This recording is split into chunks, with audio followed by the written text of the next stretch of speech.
Roseann Radosevich served as design director on the Gem toy line and was one of the lead designers, hiring manager, and supervisor for significant staff who worked on Gem. JemCon reached out to Roseann, recognizing her as a key figurehead on the original Gem toy line, to speak at this year's event. While she was unable to attend, she did share some insights into how the original doll line came to life that she wanted to share with Gem fans. This is the information she had to share, narrated by Tivia. I have heard of your group through my longtime friend and business partner, Gina Beebe, who attended your event in the past, and I am aware that many Gem fans are still out there enjoying what was then a rather groundbreaking bit of entertainment, and that the cartoon is still very popular. Here are some details about the toy you may not be aware of in case it may be of interest. While working for Hasbro on other things, including My Little Pony, I was given the assignment and, as a result, personally designed the original Gem, holograms, and Misfit dolls, which involved developing the sculptures, designing the clothing, including accessories and conceptualizing the makeup, hand painting the faces, choosing the hair colors, and actually cutting and styling the hair.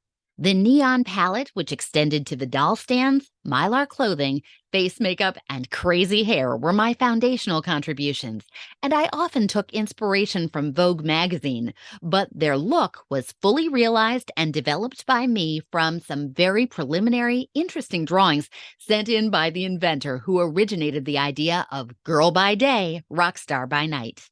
That idea later became Hannah Montana, by the way. Everything comes from something.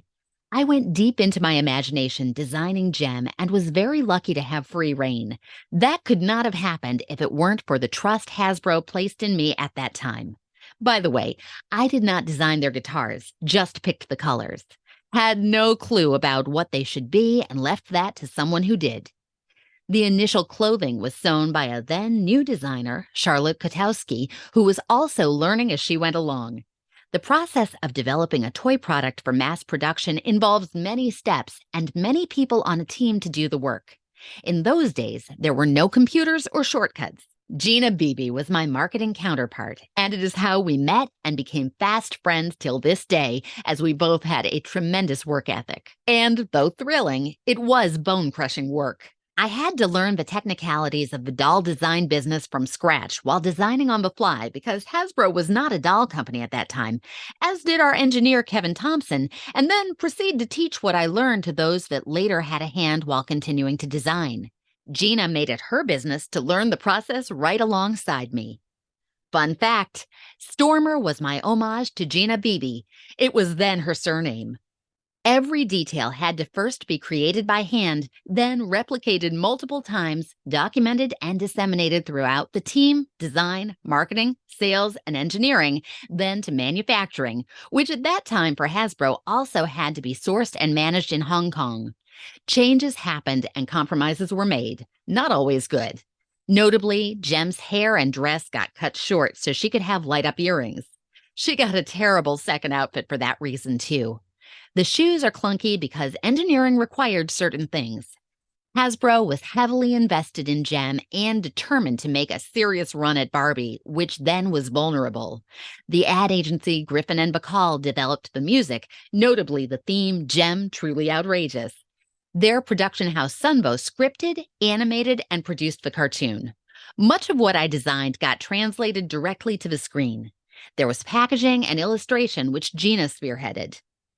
Life-sized replicas of my clothing designs were sewn for a packaging model who then wore them and was illustrated for those gorgeous boxes. The illustrations were likely done by the artist you have contacted, Sharon Nattel. Aren't they amazing? Only thing different is Rio's hair was dark purple. By the second year of the product, I had begun to hire design staff. The first, a very terrific designer, Kathy Yazuzian, now Demas, later went to Mattel with her Gem doll experience and went on to develop Monster High. She is now a senior executive at Spin Master Toys. It was Kat who designed the second year of the new Gem characters with me. Fun fact, Regine was inspired by Lisa Bonet. I designed the second year dolls Regine, Video, and Dance. Kat designed Astral and the Riot, who was originally named Chaos. It was pretty clear to me that Kat was much more talented and was going places. There was an earnest young man named Kelly who, during his brief stay, designed the gorgeous Jem launch doll for the second year. Fun fact, the glittering gold Jem sculpture was inspired by Christy Brinkley. Jem got a new face sculpture by the renowned doll artist Joyce Christopher, who took inspiration from Christy Brinkley. Stephanie arrived at some point then, too. She was very, very gifted, but I don't remember the specifics of what she worked on. She will. Carla was in the soft goods group during that time and designed some of the many fashions that are required when launching a fashion doll.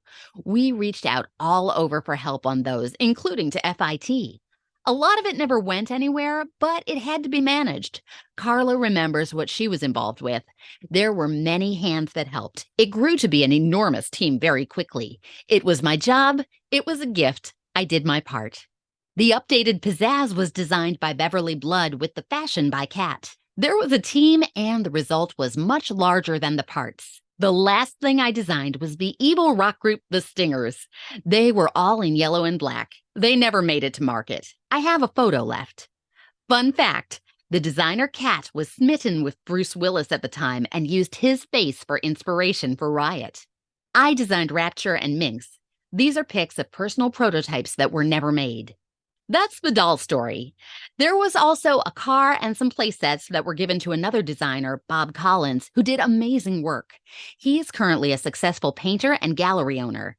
Mattel woke up, freaked out, and developed Barbie and the Rockers. They put their whole talent and muscle behind it, and it became the most successful Barbie doll line for them until Monster High. Jem product was discontinued, although Sunbow continued to air the cartoon, and it took on a life of its own. She was a sensation, appearing in Time magazine and on a dedicated neon billboard on Broadway. Since then, there have been collector dolls and a movie.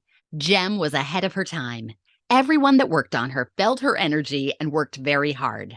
I'm glad she has made so many people happy. Best of luck and have fun being truly outrageous.